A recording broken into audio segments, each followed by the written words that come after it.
أشرقت نفسي بنور من فؤادي نحمدہ و نصلی علی رسولہ الکریم، اما بعد۔ آج میں اپنے سامعین و ناظرین کی توجہ ایک اہم مسئلے کی طرف مبذول کرانا چاہتا ہوں۔ اس ماہ مبارک میں بہت سارے مسلمان اپنے اموال کی زکوٰۃ نکالتے ہیں، صدقۃ الفطر دیتے ہیں، عشر نکالتے ہیں، دیگر صدقات اور خیرات کا اہتمام کرتے ہیں۔ تو اس سلسلے میں خاص طور پر جو زکوٰۃ ہے، عشر ہے، صدقۃ الفطر ہے،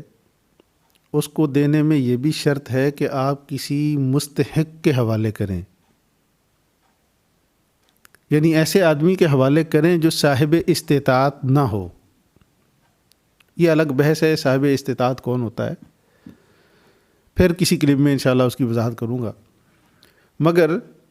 کسی مستحق کو دینا شرط ہے۔ مستحقین کی لسٹ لمبی ہے، اس میں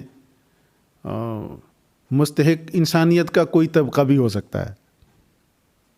اس میں کوئی شک نہیں ہے کہ جو بھی مستحق ہے آپ اس کو زکوٰۃ دے سکتے ہیں، عشر دے سکتے ہیں، صدقہ دے سکتے ہیں،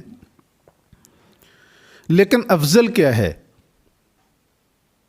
اس کو دیکھنا ہے۔ سب سے پہلے افضل تو یہ ہے کہ آپ کے جو اپنے قریبی رشتہ دار ہیں،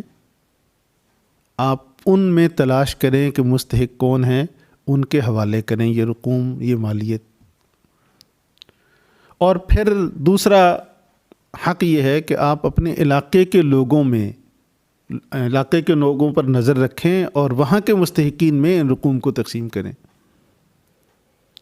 اس کے بعد پھر سارے مستحق اس کے اندر شامل ہیں، لیکن اپنے علاقے کے مستحقین جو دیکھیں، وہ رشتہ داروں میں بھی، وہ عام مستحقین میں بھی، وہ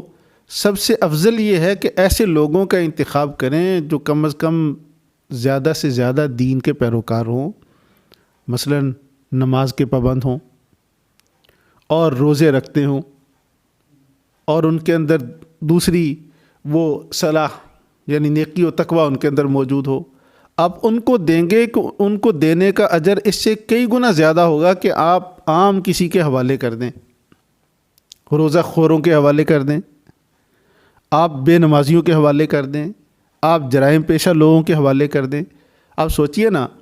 کہ دیکھیں، اگر آپ زکوٰۃ ایسے ہی نکالا، دیکھا کہ مستحق ہیں، جیسے آج کل ہمارے، جیسے میں نے پچھلے کلپ کے اندر بھی اس کی وضاحت کی تھی کہ آج کل ضرورت مند کم ہیں، ذخیرہ اندوز زیادہ ہیں، اور ایک پیشہ ور زیادہ لوگ ہیں۔ تو اس کے اندر آپ جتنے آپ کو نظر آ رہے ہیں، وہ جہاں بھی نظر پڑتی ہے وہ اکثر روزہ خور ہیں، روزہ دار نہیں ہیں، نمازوں کے اوقات میں ان کی کوئی نماز نہیں ہے۔ آپ اگر ان کو دیں گے تو آپ سوچیں کہ آپ ان کی اس جرم میں معاونت کریں یا نہیں۔ اگر آپ یہ اہتمام کریں کہ کچھ نمازی لوگ ہوں، روزہ دار لوگ ہوں، ان کو دینے کا اہتمام کریں، تو یہ لوگ بھی کم از کم سوچیں گے کہ دیکھیں معاشرہ کن کو دیکھتا ہے اور کن کی اعانت کرتا ہے، جو اللہ کے قریب ہوتا ہے، اعمال کے قریب ہوتا ہے۔ تو یہ معمولی چیز نہیں ہے۔ اس میں اس زمانے میں یہ امتیاز ختم ہو گیا۔ بس خدمت انسانیت یہ بھی بڑی عبادت ہے، اس کا انکار نہیں ہے، لیکن جس طرح صدقہ اور زکوٰۃ سب سے افضل یہ ہے کہ رشتہ داروں کو دیا جائے، اس طرح افضل یہ بھی ہے کہ نیک لوگوں کا انتخاب کیا جائے، جو نمازی ہیں، دیندار ہیں، ان کا انتخاب کیا جائے۔ یہاں اگر آپ دیتے ہیں نا نیک لوگوں میں مثال دیتا ہوں، جیسے ان مدارس میں، تبلیغ میں وہ نیک لوگ پڑھتے ہیں یا وہ نکلے ہوتے ہیں، ان کے پاس بظاہر اسباب نہیں ہوتے، آپ اگر ان کی اعانت کرتے ہیں نا، تو وہ صرف یہ زکوٰۃ صدقہ آپ صرف اپنے فرض سے سبکدوش نہیں ہوئے، بلکہ آپ کے لیے کیا ہوا، ایک بہترین صدقہ جاریہ بھی بن گیا۔ آپ اس کے ساتھ ساتھ دینی نشر و اشاعت میں بھی شریک ہو رہے ہیں، آپ زکوٰۃ بھی دے رہے ہیں، آپ اعلاء کلمت اللہ کے لیے بھی استعمال ہو رہے ہیں، آپ دینی نشر و اشاعت کے لیے بھی استعمال ہو رہے ہیں، آپ نیکی کو عام کرنے میں بھی استعمال ہو رہے ہیں۔ آپ کا سرمایہ جب ایسی جگہوں پر لگے گا، اور اگر آپ ایسے لوگوں کو دیں گے جو روزہ خور ہیں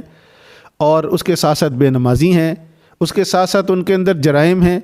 تو آپ ان کو اگر سرمایہ دیں گے تو اس کے ذریعے آپ ان کو ان جرائم میں مزید جری کر رہے ہیں.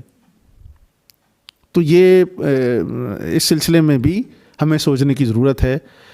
اگر بات سمجھ میں آئے تو آپ ضرور اس کا اہتمام کریں کہ اپنے صدقات، زکوٰۃ اور عشر اور صدقۃ الفطر وغیرہ وہ دینے میں یہ بھی نظر رکھیں کہ کون زیادہ